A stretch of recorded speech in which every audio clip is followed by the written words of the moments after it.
Hey, so today I want to talk to you about something that some ask, and that is how to determine what tracks you use in your mix.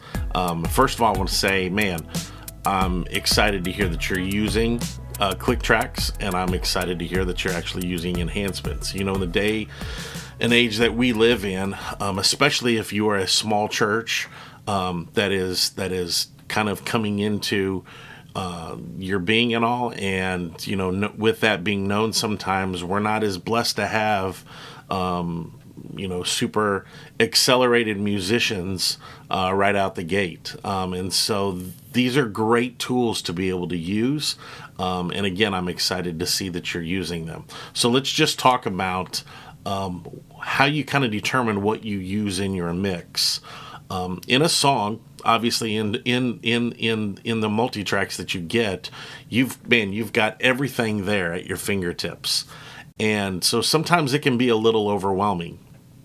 And one of the things that I think becomes the challenge is how much is too much, and yet I still want to use the tool because that's part of why we're doing it. Well, number one, do know that the very most important thing that you're using is the click and the cues. That in itself is the most important thing that's going to help your band and help your team to not just grow and be better, but also for them to connect and really be the best that they possibly can be. So I applaud you for that, because that tool in itself, man, has just made more worship teams better in their timing, but even in their delivery.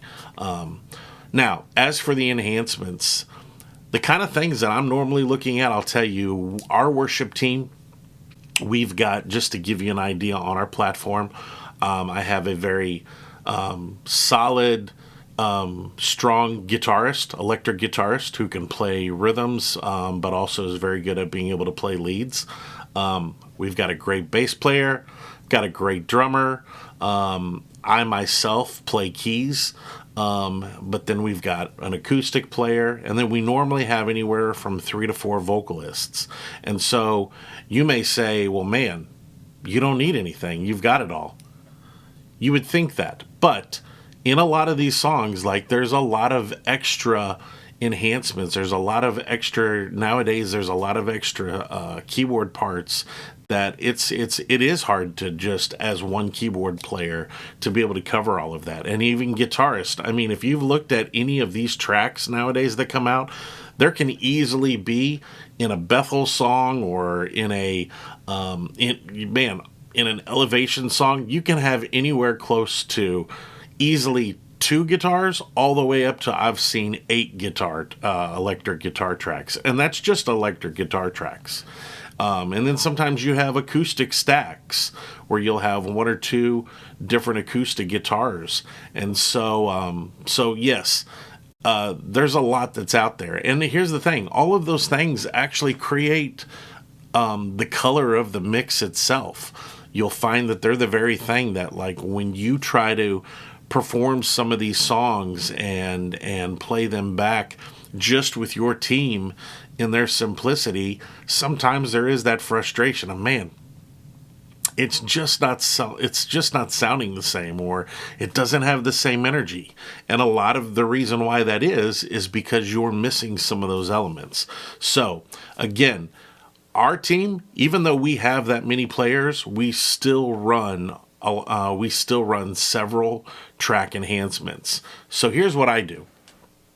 When it comes to our mix and what we choose to use, one of the biggest areas is in the keyboard world. And unfortunately, because I'm a keyboardist, I hate to say this, but there is just a lack of good keyboard players. Now, there may be piano players who grew up playing on a piano and taking either classical lessons or whatnot. But when it comes to good synth and keyboard players, those are hard to find. And what I mean by that is this: playing piano is different than actually playing keyboards, because keyboards, let me put it this way, it's like the difference between an acoustic guitar player and electric guitar player. they're both playing an instrument that has the same strings, same chord positions, even some of the same rhythm type of playing. However, the sound of their instrument is widely different. Where an acoustic, it's pretty much a straight sound. There's a few different things that you can do to it to get some different tones, but for the most part, like the tone you're going to get is an acoustic sound. Whereas with an electric, man, when you have a pedal board, you have an amp that you hook up to, there's all kinds of different sounds that can come out of that instrument. And so with keyboards, it's even more so. You could have string parts. You could have synth parts. You could have arpeggiation sounds where they're doing these rhythmic runs that are to a definite time and click, and they have to be right on. Big warm pads and swooshes and stuff. Those kind of things, like those are some of the key elements that help really take some of these songs to that next level. And so we use those a lot. So when me as a keyboard player on a Sunday morning, the things that I normally will take out, for one, I'll take the grand piano out. If there's a piano part, I'll normally take it out. If there's an electric piano, I will normally take it out unless it's blending with the piano. If it's blending with the piano and it's doing something different, I may actually keep it in.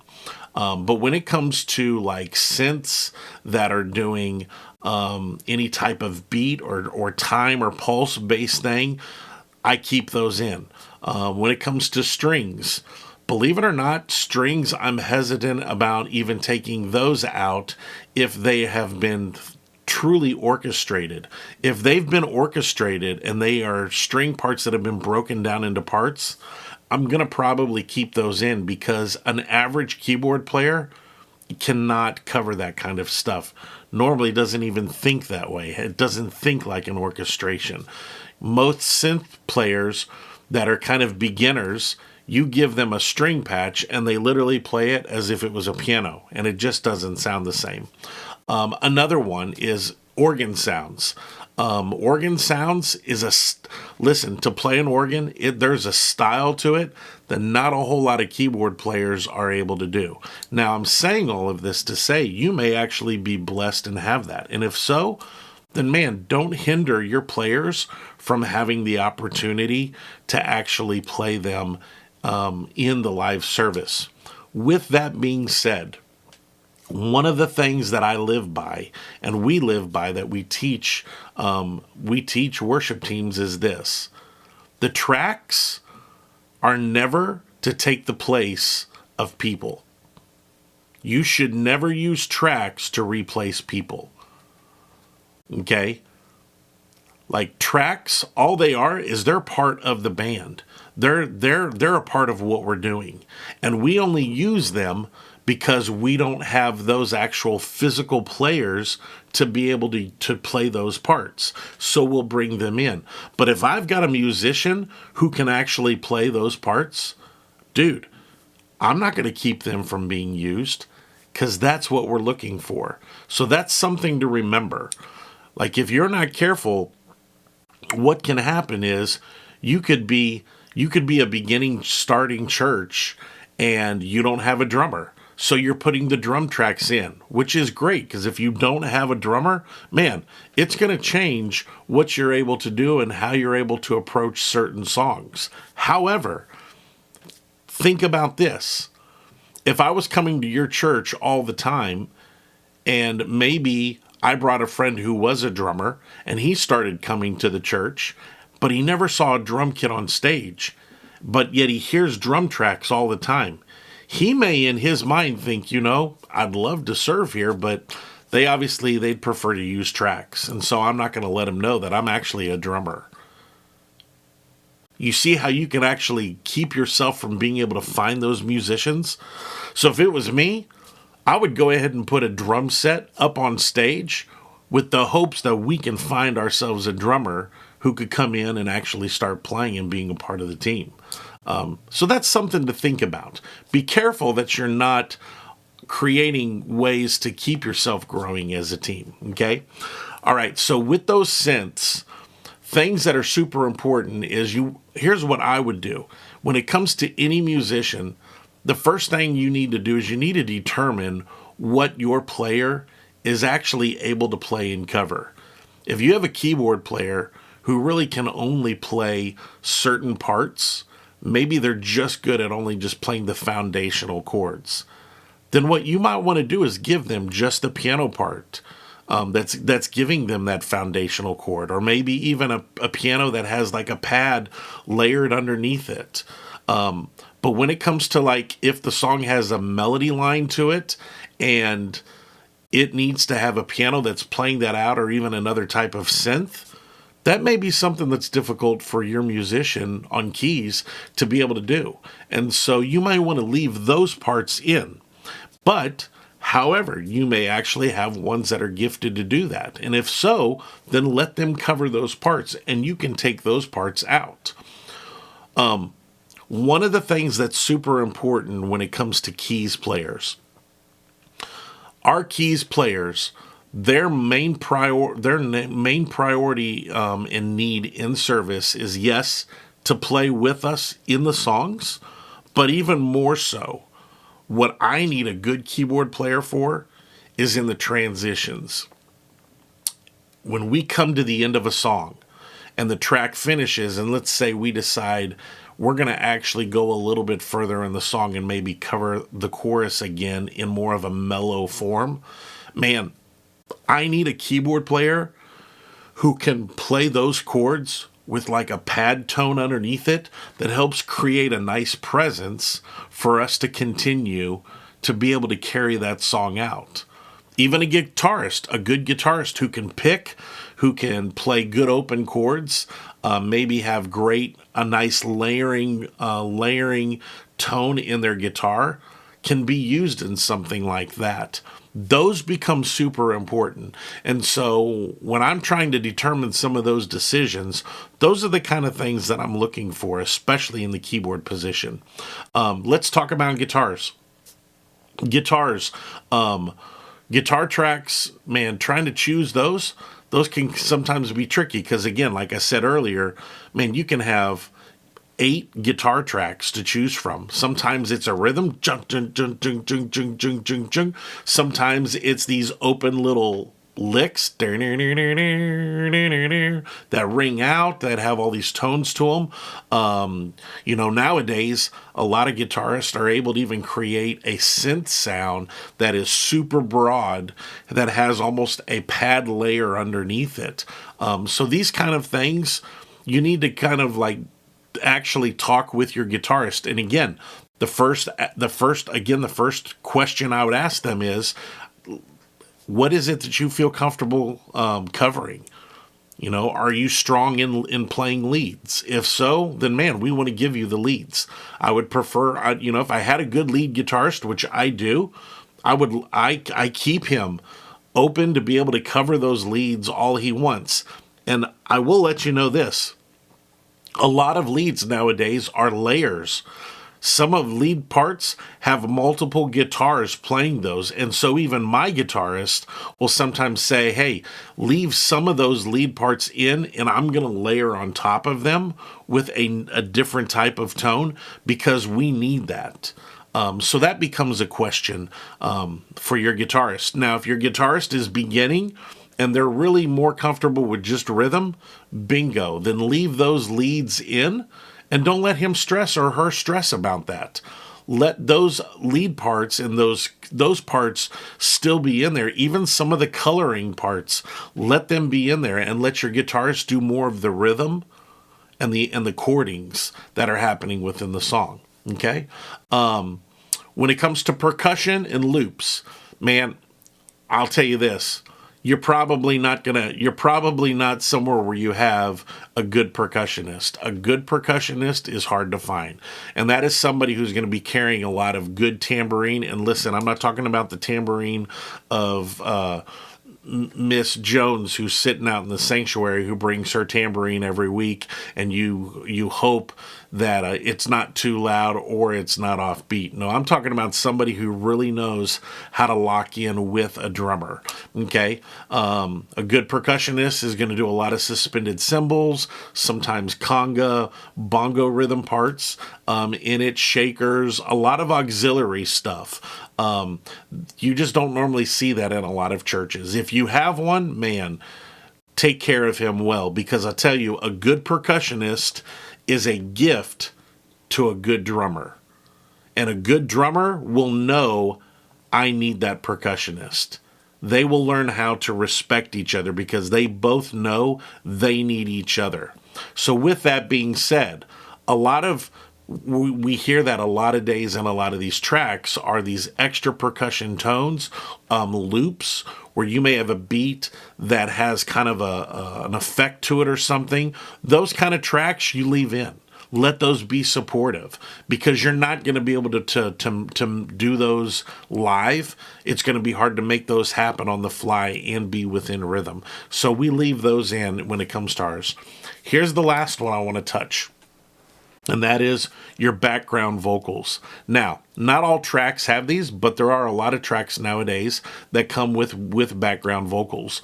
First of all, one of the great things about the background vocals being in these tracks is that it becomes a great tool to use for your team to practice to. So I do highly recommend using them as a practice tool for your vocalists to learn what their parts are, to learn what the part is doing. They can isolate those with those background tracks. So it can be a great training tool.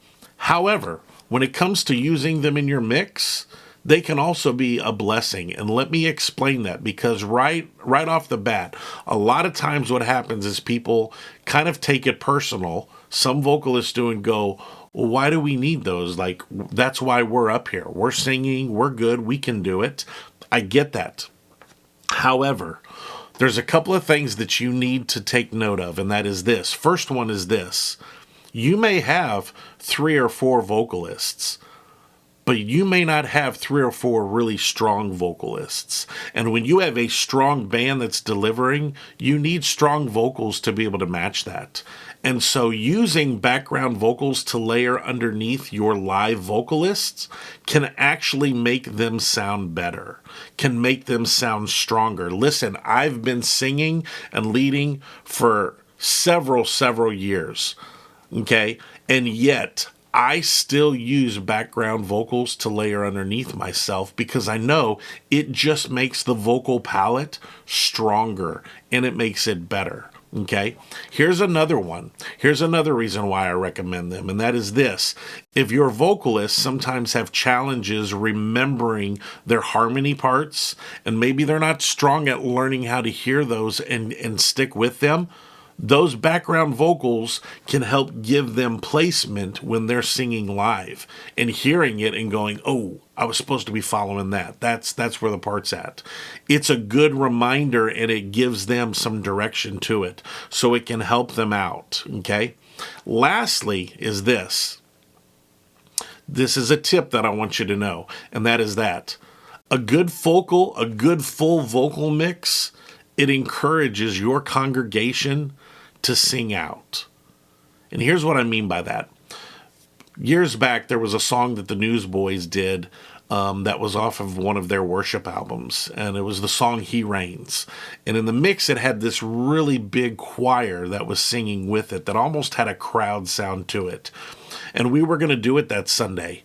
But there was something about that vocal that I was like, you know what? I really want that vocal, but I don't have a choir that I use on a Sunday morning. So we ended up creating our own choir vocal track ahead of time, because back then we didn't have multi-tracks. We didn't have these type of tools. I had to make them myself. And so we made that track and put it in the mix.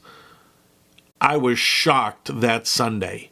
It's like our congregation took off. I saw a better response from our people, and here's why. When that vocal track came in, it encouraged them to join in and respond. Here's the thing. When a congregation hears a nice solid vocal track coming in, it makes them not be so self-conscious of themselves, and it causes them to jump in. Think of it this way. Have you ever noticed that, like, maybe on a Sunday morning, you don't sing nearly as strong and as loud in your church, but yet when you go to a concert and you hear the roar of the people singing, you tend to sing way louder? A, because it is louder, but B, because you're not quite as self-conscious about what's going on. Well, that's the idea behind it, okay?